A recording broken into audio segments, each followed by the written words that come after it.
Olá, tudo bem? Começa agora uma análise direta. Hoje nós recebemos nos nossos estúdios em São Paulo a atriz Dani Guedes, fundadora da Companhia Teatro Raro.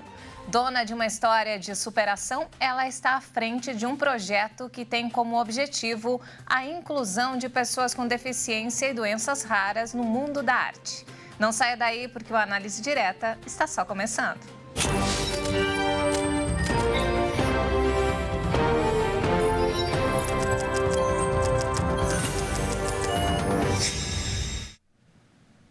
Dani Guedes, seja muito bem-vinda ao Análise Direta. Obrigada. Muito obrigada por estar aqui Obrigada a e você. compartilhar a sua história conosco. Obrigada a você pela oportunidade de poder falar com tantas mulheres sobre uma questão tão importante, que é a questão da autoestima, diagnóstico precoce. Então, essa abertura é bem importante para mim e para milhares de mulheres. Dani, antes de começar, eu gostaria que você falasse um pouco como que você descobriu a sua doença rara.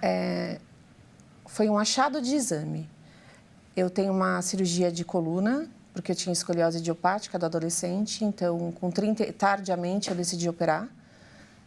Depois de um espetáculo, eu bati muito forte o pé no palco e grudei a costela na minha bacia e sentia dores insuportáveis. Decidi escrever um blog contando a minha experiência com escoliose de forma mais engraçada e me conectei a milhares de mulheres porque eu achava que eu estava sozinha, porque essa cirurgia é uma cirurgia realizada na adolescência.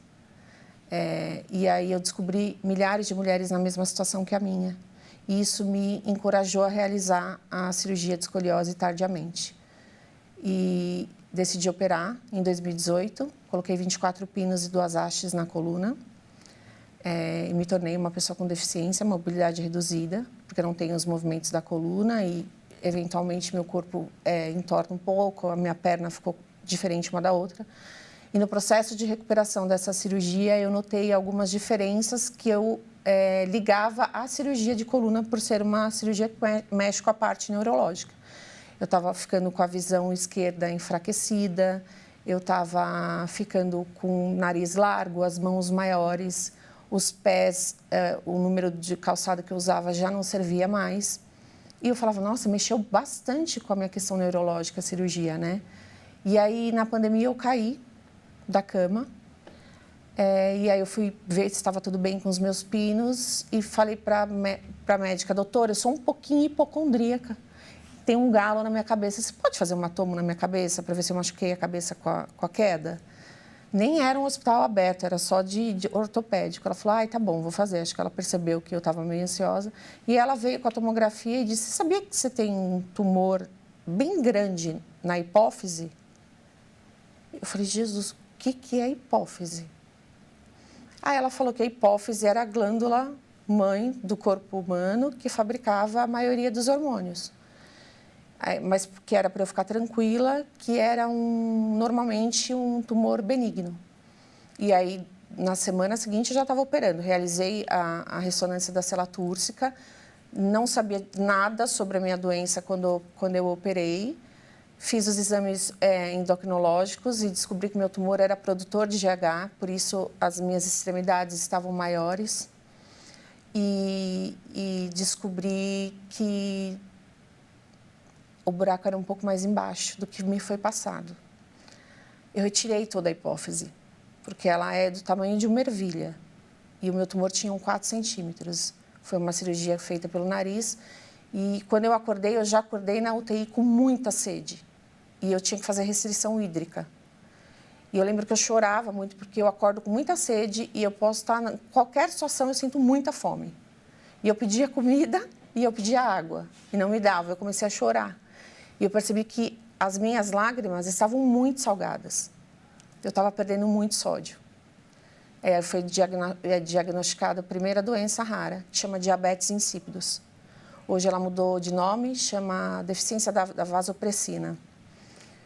E aí, depois eu descobri uma segunda doença rara, que é a insuficiência adrenal, porque eu parei de produzir o cortisol, que é o hormônio que regula o estresse do corpo, tanto físico quanto emocional.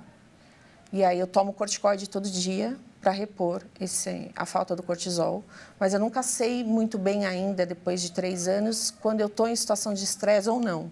ou se é porque eu estou muito agitada, e isso me coloca em situações de diversas internações, porque quando me dá crise adrenal, dor abdominal, enfim, eu tenho que ser internada para repor aí já por veia numa quantidade muito maior do que eu tomo todos os dias.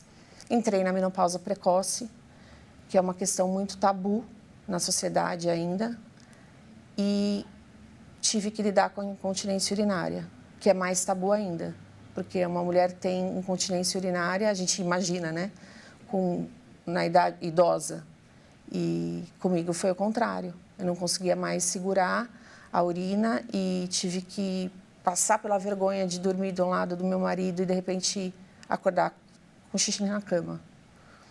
E como eu não sabia de nada disso, eu tinha certeza que muitas mulheres não sabiam também. E aí eu falei, eu vou voltar para o teatro. Eu vou sair do mundo corporativo, que foi uma breve experiência que eu tive, mas extremamente enriquecedora. Para mim, tudo que a gente faz, de alguma forma, nos enriquece, né? Mesmo não se encontrando naquele ambiente, Mesmo né? não me encontrando naquele ambiente, eu aprendi muito no mundo corporativo. Mas eu decidi que estava na hora de parar, porque estava me causando muito estresse também. E eu falei, eu preciso voltar para o teatro, mas agora eu preciso voltar com um propósito. Eu preciso trazer para o cenário do teatro e da arte pessoas com doenças raras, pessoas com deficiência. Eu estava muito insegura na montagem. O Teatro Raro nasceu em maio de 2023, é uma companhia nova. Eu tinha muito medo, então eu saía do ensaio ou fazendo xixi de medo, ou com muito estresse e ia internada. Porque eu tinha medo de não dar conta do texto, eu tinha medo de estar falando uma coisa muito sobre mim, e em alguns momentos me emocionar, porque a peça do Strindberg, a mais forte, ela fala muito sobre a questão do abandono, da autoestima, que é a primeira coisa que atinge uma mulher. E você encontrou muitas mulheres vivendo a mesma situação? Muitas mulheres, porque quando eu tive essa volta, e aí eu estreiei, foi maravilhoso, e sim, eu dei conta do texto, porque parece que volta tudo, né? Uhum. E principalmente porque eu tive que me apegar muito a Deus, para não me sentir, mesmo em volta de muita gente, mesmo com muita gente à minha volta, a gente sente uma solidão muito grande, porque a gente tem uma condição rara. E por mais que eu tente explicar, as pessoas não estão sentindo aquilo. Então, eu coloquei, depois da peça, eu convidei ONGs ligadas a doenças raras, muitas ONGs, e muitas mulheres que se sentiam num lugar absolutamente seguro para contar as suas experiências também. Qual a importância da arte na vida dessas pessoas com doenças raras? Eu acredito que a arte ela tem o grande poder de penetrar mais fácil dentro da nossa alma. Ela produz uma curiosidade maior, porque a gente, às vezes, não tem vontade de ouvir um médico, mas a arte consegue te informar de uma maneira mais leve, e a arte tem o poder da cura para mim. Sabe? Porque assim, quando você traz um assunto de uma doença rara e a mulher consegue entender o que você está falando, ela vai atrás de um diagnóstico precoce, que é o mais importante. E você conseguiu se conectar com muita gente nesse período? Muitas mulheres, muitas mulheres. E além de você ajudar, elas te ajudam, porque é uma troca, né? É uma troca absoluta. Eu estou ligada, amparada e sou extremamente agradecida pelo Instituto Vidas Raras, porque quando eu saí do hospital, eu não sabia nada. Então, eu me cerquei de pessoas muito especiais que me dão... Eu tenho uma rede de apoio, eu acho isso muito importante, que me fortalecem todos os dias, porque eu podia ter me entregado. Eu tomo um corticoide, eu tomo corticoide todo dia e não desejo mais fazer nada, e inchar e tudo mais. Porque quando eu operei, eu cheguei a inchar, o problema não é estar com sobrepeso, nada, mas inchar por conta do corticoide 30 quilos. Então, assim, além de não me reconhecer muito pela questão de estar com o corpo um pouco torto, eu já não me reconhecia no espelho por ter perdido todo o cabelo, por conta da menopausa. e eu aprendi através dessas mulheres, com essa troca, elas assistem a peça e aí elas se sentem num lugar seguro para contar. Eu me identifiquei com isso, eu fui abandonada no meio de uma internação e isso me fortalece. Porque não que eu penso que eu possa ser abandonada, meu marido é um parceiro incrível, mas eu já sei de tudo que pode acontecer comigo, sabe? Desde o que eu preciso falar para o médico, que essa é uma questão muito importante, por isso que a gente quer penetrar através de documentários, eu faço palestras, porque o primeiro atendimento nunca sabe como nos receber. Não sabe como receber uma pessoa com deficiência e não sabe como receber uma pessoa com uma doença rara. Diversas vezes eu falei, eu estou em crise adrenal, as pessoas entenderam que era crise renal. Então, dependendo de como a pessoa me aborda, ela pode me matar, se ela administra uma medicação diferente. E tudo isso eu aprendi com essa troca.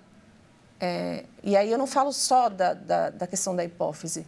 Tem muitas doenças raras, diversas. E nessa sua troca com mulheres que também vivem a mesma situação ou uma situação parecida, tem alguma história que te marcou muito? Tem uma história que me marcou muito, de uma mulher que foi abandonada por telefone. O marido disse que estava saindo de casa para ficar com uma mulher mais jovem durante uma internação dela, durante uma crise adrenal. Então, a mulher sofre muito. Por isso que claro que o Teatro Raro é aberto a todos. Tem atores com paralisia cerebral, a gente é aberto a todas, mas a mulher ainda é muito responsabilizada na sociedade. Então, nem sempre o homem consegue lidar com a dor, porque a gente traz tudo isso para dentro de casa, sabe? A gente fala... Eu precisava falar muito sobre a minha doença. E meu marido teve uma inteligência emocional de saber me conduzir e falar assim, eu estou um pouco já com a mente exausta de ouvir você falar. E me conduzir para terapia e tudo mais. Então, a gente conseguiu conduzir nossa relação para um lado positivo, mas não é sempre que acontece. E mulheres com doenças crônicas, raras, invisíveis, elas sofrem muito mais agressão domiciliar do que outras mulheres. Então, foi extremamente enriquecedor. Não é legal falar que foi bonito ouvir que uma mulher foi abandonada no meio de uma internação, mas é uma coisa que me marcou muito, porque é um medo que eu já tive. Quando eu não me olhava no espelho, a insegurança de não ter cabelo, eu sabia que ele podia não aguentar, porque eu sempre sustentei um personagem, uma figura de uma mulher que se cuidava muito, uma coisa meio... Eu me coloquei num lugar que aí eu já não conseguia mais sustentá-lo. Aí apareceu a minha alma. Eu sei que vocês estão gostando do bate-papo, mas no segundo bloco a gente vai continuar essa conversa sobre arte que transforma. Não saia daí, nós voltamos em instantes.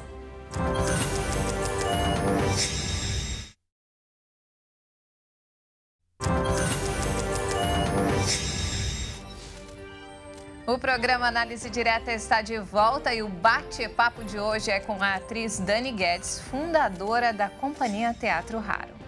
Dani, qual o impacto positivo da arte na vida das pessoas que estão sofrendo com algum tipo de doença ou até mesmo com autoaceitação?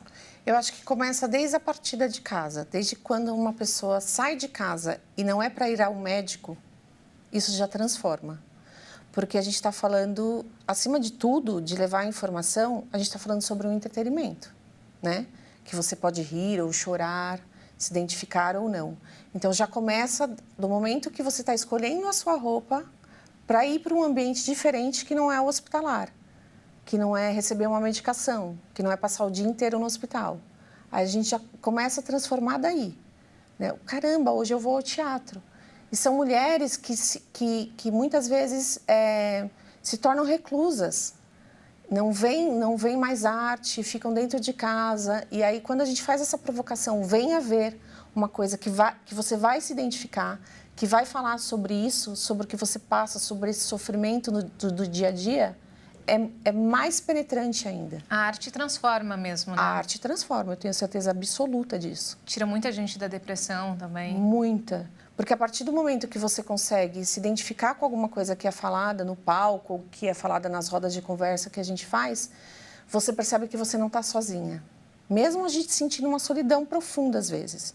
Porque às vezes a gente pode estar rodeada de pessoas e sentir uma solidão profunda, porque só você se entende, né? Só você se conhece de verdade. Falando em solidão, Dani, qual foi o desafio mais marcante que você enfrentou, superou para chegar hoje aqui? Dores incapacitantes, lidar com questões. Quando eu falo da incontinência urinária, é uma questão muito tabu ainda. Por eu não conseguir, por exemplo, ir na academia e fazer xixi na esteira. Desculpa falar dessa forma, mas era o que acontecia. E ter que passar por isso e entender assim, tá tudo bem, porque ninguém é perfeito. E do mesmo jeito que está acontecendo comigo, acontece com milhares de pessoas, e que bom que eu posso falar sobre isso abertamente.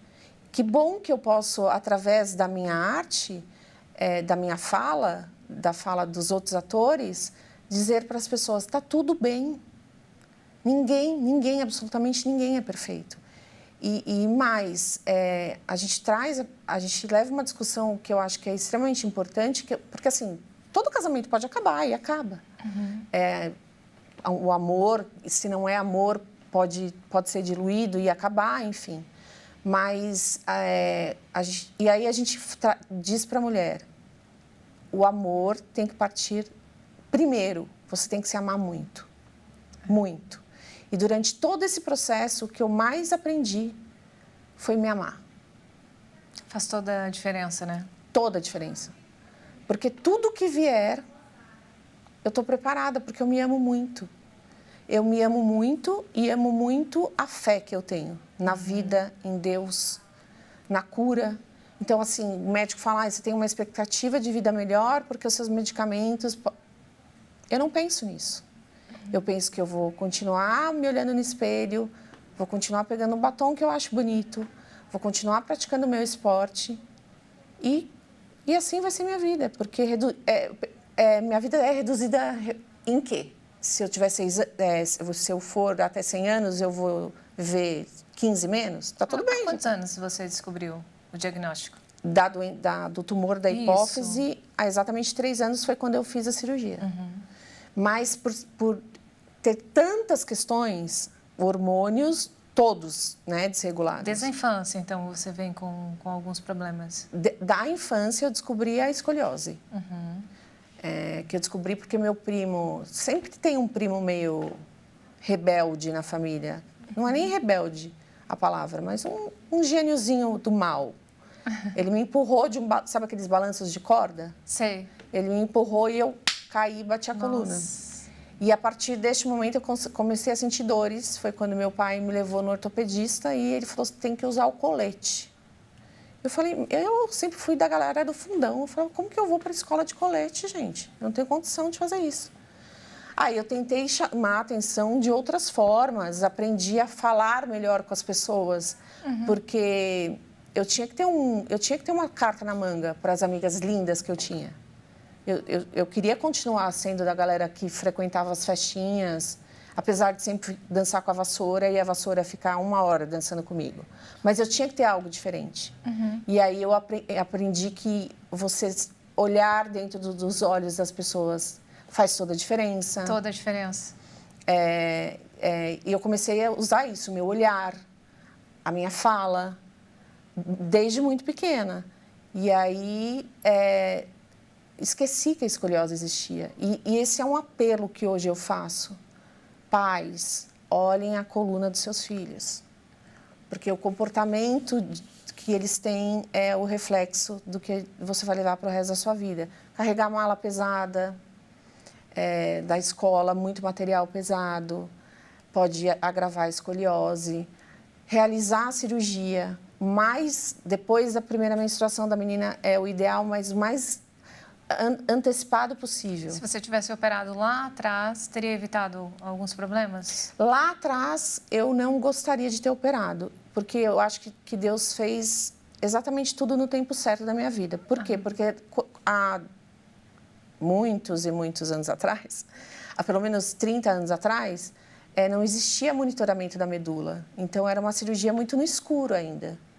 Meus pais tinham muito medo e meus pais me deram, hoje eu agradeço por isso, mas mais autonomia do que devia ser dado. Porque eu tive muitas opções de escolha. Você quer operar ou não? Não. Você quer usar o colete ou não? Não. Óbvio. Eu quero uma vida boa, eu quero o que é mais fácil. Mas eu acho que hoje a medicina está muito mais evoluída, né? E aí eu acho que eu operei no tempo certo, porque quem sabe eu tivesse operado lá atrás e tivesse ficado com sequelas de paralisia, de não mexer mais os membros inferiores. Então, acho que foi tudo feito no tempo certo. Mas hoje, eu digo que não tenham medo, é um apelo que eu faço aos pais, não tenham medo de fazer a cirurgia de escoliose o quanto antes nos seus filhos. A recuperação de uma criança de 10, 12 anos é infinitamente melhor do que a minha, que tinha 38 quando eu operei. E você estudou teatro na adolescência? Sim. Quando que despertou esse start na sua cabeça? Tipo, hoje, agora eu quero voltar. No meio de todo esse turbilhão que você estava vivendo. Porque eu comecei a dar muitas palestras no mundo corporativo.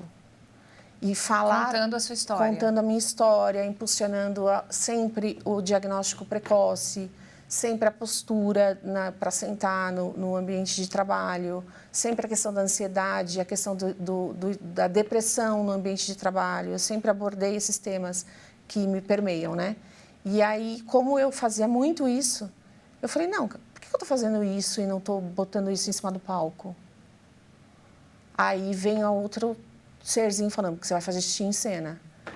Aí, então vou me manter dentro de casa, porque eu ainda não estou segura. E aí o meu diretor foi me visitar um dia, a gente já tinha uma companhia que chamava Cena Urbana, antes da cirurgia, e ele falou assim, quando é que você vai sair do lugar comum, nesse lugar confortável, e vai voltar para o palco? Eu falei, agora.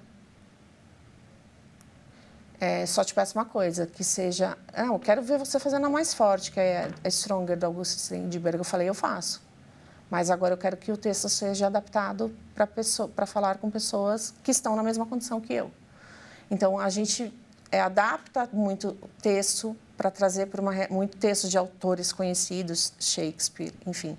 A gente tem um roteiro próprio, um escritor próprio, mas a gente adapta muito texto para trazer para a realidade de pessoas com doenças raras e pessoas com deficiência. A gente quer chegar num ponto em que a gente nem precise adaptar mais nada. Que seja estabelecido que ali é um lugar de pessoas com deficiência e doenças raras, mas que a gente consegue fazer o Nelson Rodrigues tranquilamente, sem precisar adaptar.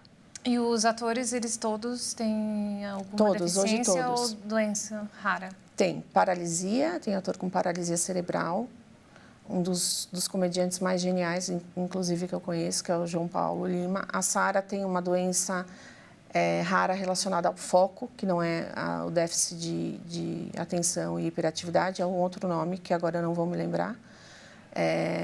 E mais um ator que entrou agora para a companhia com paralisia cerebral.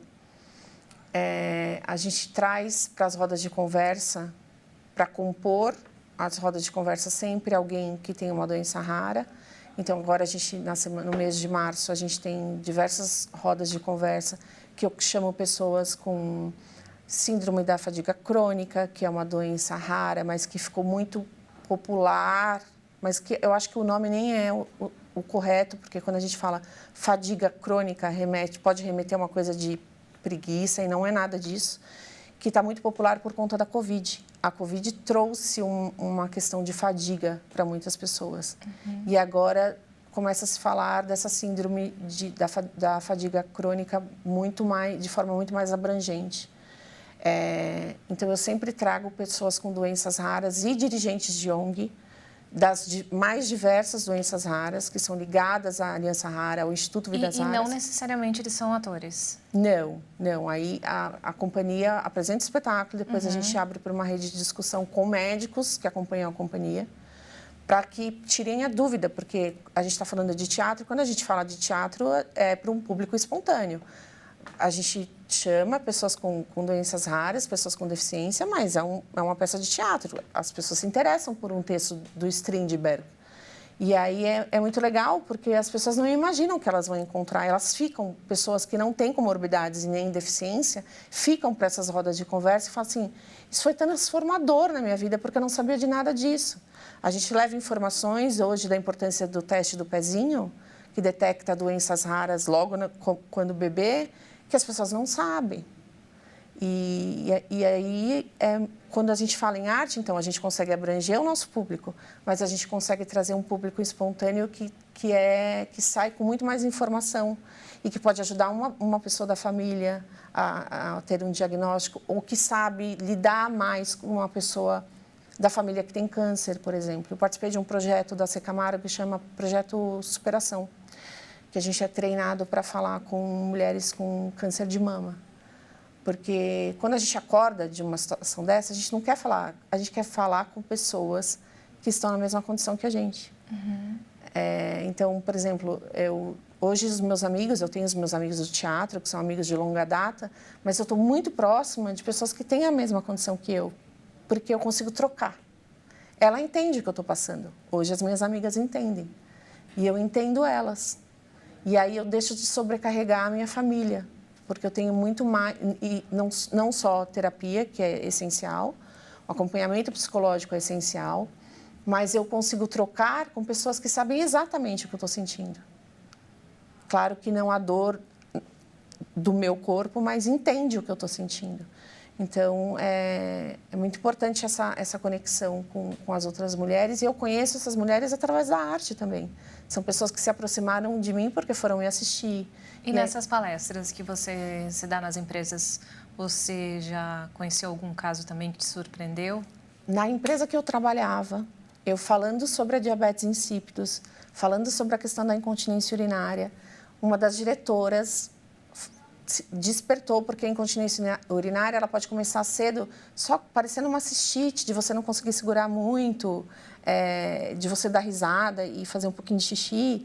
E aí ela foi descobrir que ela tinha diabetes insípidos. Depois disso, sabe? E ela te agradeceu? Muito. Ela falou assim, você tocou num assunto que eu nunca falei para ninguém. E eu fui fazer exame e descobri que eu tenho a questão da poliúria, né? Que a gente chama de poliúria, a questão da diabetes insípidos. Então, e a questão da ansiedade generalizada que causa a falta de hormônio, causa ansiedade generalizada. E tem muito isso no mundo corporativo, né? E eu toco bastante na questão emocional, de se procurar um terapeuta, de não ter medo, de não ter tabu, estou fazendo terapia. E está tudo bem. Procure a terapia da sua empresa, o profissional da sua empresa, fale sobre isso. O importante é cuidar da saúde, né? Sempre. E daqui a pouco a gente continua esse bate-papo com a Dani Guedes, falando sobre as descobertas e desafios das doenças raras. Não saia daí, o Análise Direta volta em instantes.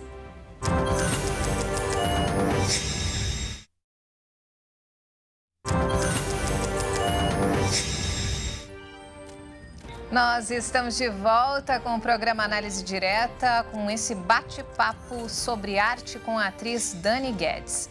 Dani, e você é a prova viva que a arte transforma vidas, né? Transforma.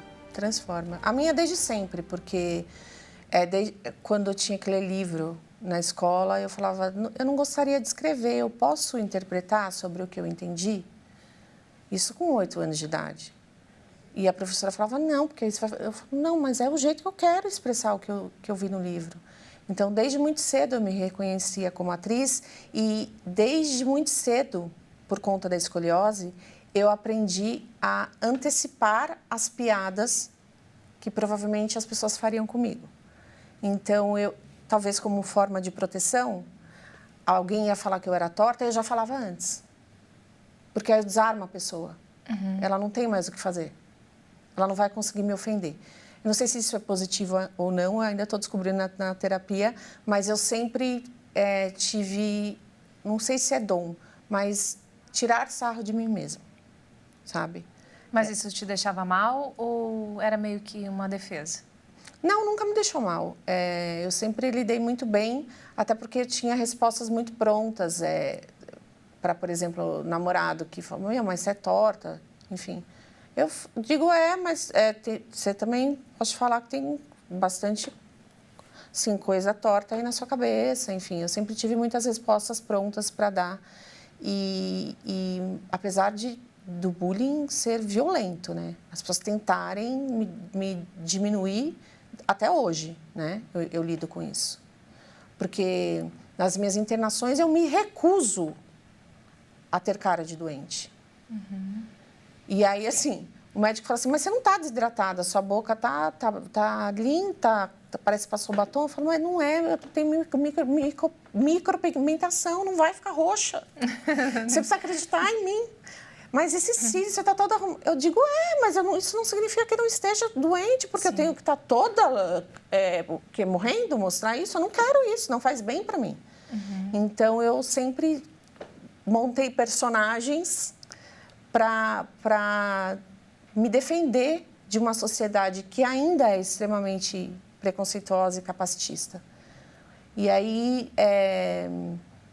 capacitismo é o preconceito, enfim, mas eu aprendi a me defender disso, sabe? E foi o teatro que me ensinou. E tem que se defender de tudo, né? De absolutamente tudo. De bullying, da dor, porque, deve ser uma dor terrível que você sentiu nesse tempo. A dor... Principalmente relacionada à coluna, né? A coluna foi, assim... que eu não gosto de tomar opioides, morfina e tramal, não gosto. Mas chegou ao ponto de quase? Não, tive que tomar. Sim, de dores incapacitantes, principalmente no pós-cirúrgico. Por ser uma mulher mais velha, a estrutura óssea toda montada e muscular, você refazer tudo isso, eu sentia que eu ia ser atropelada, que eu tinha sido atropelada por um caminhão quando eu acordei. Eu falava, me dá comida e me dá morfina. Me dá comida, mas não deixa de me dar comida, porque eu adoro comer. Então, até hoje a gente enfrenta muito preconceito. As pessoas têm muita dificuldade em acreditar porque não sabem a importância de um eletrólito como o sódio e potássio. Então, que está com queda de sódio, e daí? E daí que você entrar em coma. Então, às vezes, eu digo que eu tento chegar num hospital, por exemplo, hospitais que não estão acostumados comigo. Graças a Deus, o hospital que eu cheguei há pouco tempo atrás, desacordada, não conseguia falar, estava com todos os sintomas de AVC e era simplesmente o sódio baixo. As pessoas já me conheciam. Então, eu não precisei estar alerta para explicar. Mas eu sempre procuro estar o mais alerta possível. Porque no primeiro atendimento, a gente encontra pessoas que não sabem, não conhecem. E isso é uma luta, uma fala também minha, de treinar as pessoas que estão na frente do atendimento em hospitais, treinar estudantes de medicina. Eu sei que são muitas doenças e que doenças raras fica bem en passant durante o curso, mas precisa ser falado. Uhum. Pesquise sobre doenças raras, porque está sendo muito falado. A gente está conseguindo,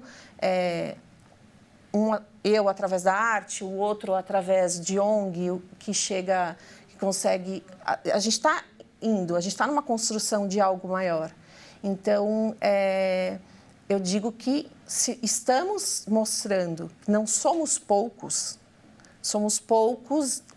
em determinada doença, mas existem mais de 6.000 doenças raras. E os profissionais da saúde ainda, você acha que eles são muito leigos a respeito disso? Muito. Eu peguei um plantão que o menino foi procurar no Google.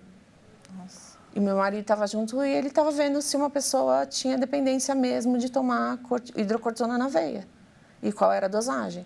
Então, eu sempre ando com um cartão que fala que eu preciso tomar corticoide imediatamente. Eu apresento o cartão e mesmo assim a pessoa não entende. Mas, principalmente, enfermeiros, recepcionistas, eu acho que precisa de todo um treinamento, de fato, humanizado, porque a questão toda do que a gente vive, como um todo na sociedade, a gente está muito ainda no âmbito da fala. Uhum. A fala da inclusão. A gente tem que contratar pessoas com deficiência. E a minha luta é para que isso não seja passe da fala para a ação.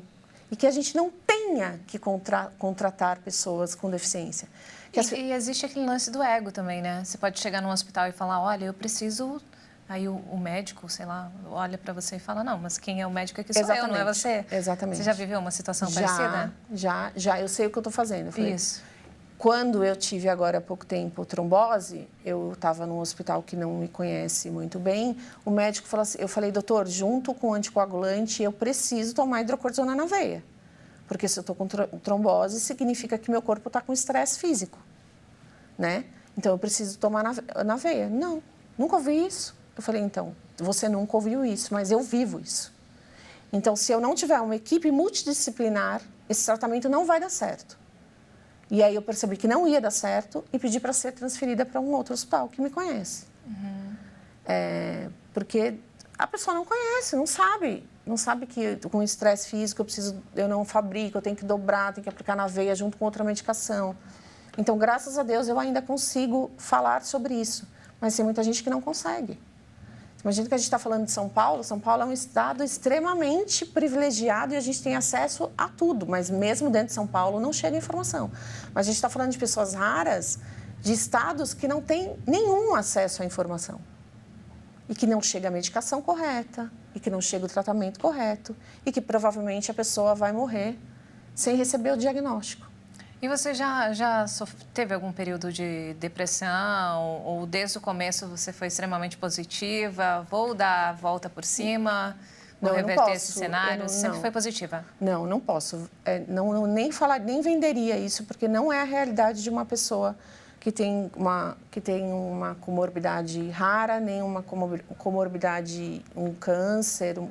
Não, a gente não é. Claro que a gente cai.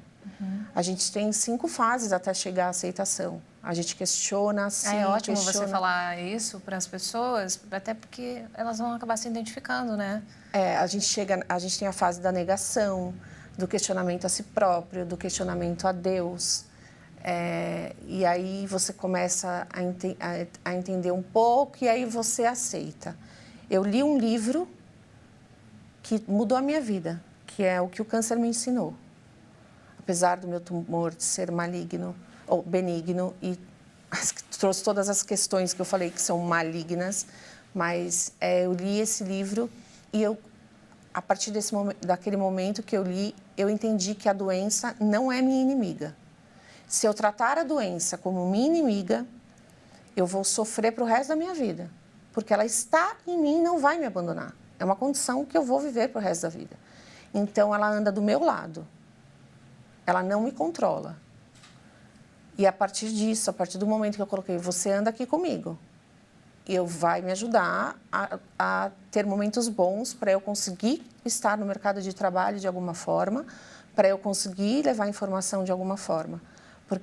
E mesmo assim, tive muita depressão. Tive depressão quando caiu o cabelo, tive depressão por entrar na menopausa precoce, porque apesar de não querer mais filho, é difícil você... Né? A menopausa traz uma série de questões físicas também, de climatério, de estar calor e frio. Às vezes eu quero entrar dentro do ar-condicionado, às vezes eu quero que desliguem o ar-condicionado. Trabalhar comigo é uma coisa muito desafiadora. Meu diretor, por exemplo, tem muita dificuldade. Não tem muita, porque a gente se conhece muito, mas ele sabe que tem momentos que eu vou cansar e vou querer parar, porque minha mente já não está mais ali ligada, porque quando eu operei, eu tive um trauma forte com a cirurgia e eu desenvolvi o TDAH, que hoje é tão falado. E aí, às vezes eu perco o foco, às vezes eu me canso, às vezes eu já estou estressada porque ele me faz repassar 1000 vezes a cena, eu já não quero mais, então aí eu entro num processo de estresse que é perigoso para mim. Eu sou extremamente imediatista, eu tenho questões de ansiedade muito grande e, às vezes, eu caio numa depressão que não é que eu questiono porque eu nunca questionei porque isso sou eu, mas numa depressão porque as pessoas não entendem.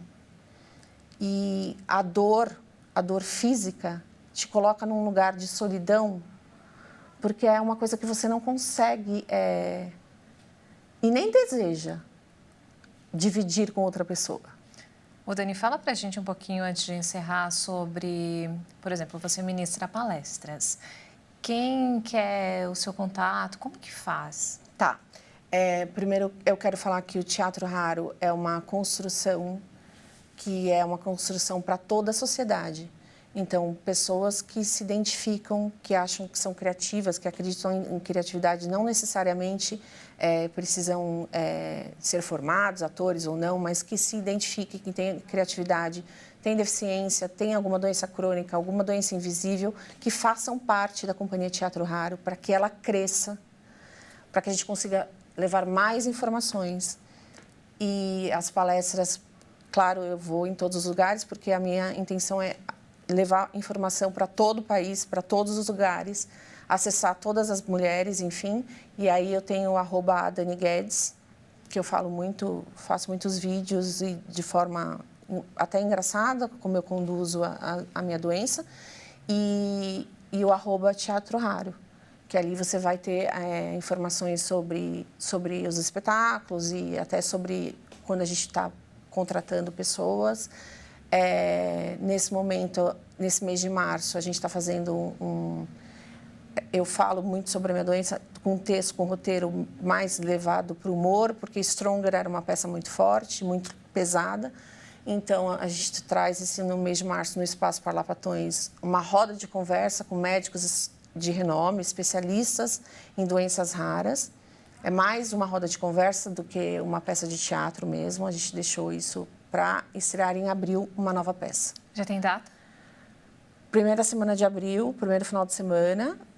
Data exata, não sei, por conta de não saber o calendário mesmo. Uhum. Mas na primeira semana de abril estreamos Fragilidade, que é uma relação de redenção entre uma mãe e uma filha com paralisia cerebral que perde os movimentos das pernas. E ela está numa cadeira de rodas. Dani, muito obrigada pela participação. Obrigada a você. Sua história é incrível. Parabéns pela superação e continue assim, esbanjando luz. Muito obrigada. Sucesso para você. E venham para o Teatro Raro, porque ele está aberto a absolutamente todos. É isso aí. E o Análise Direta fica por aqui. Se quiser rever essa edição, acesse o canal Hit Jornalismo no YouTube. Continue ligado na nossa programação, porque aqui você sempre tem um especialista renomado tirando todas as suas dúvidas. Muito obrigada pela companhia e até a próxima.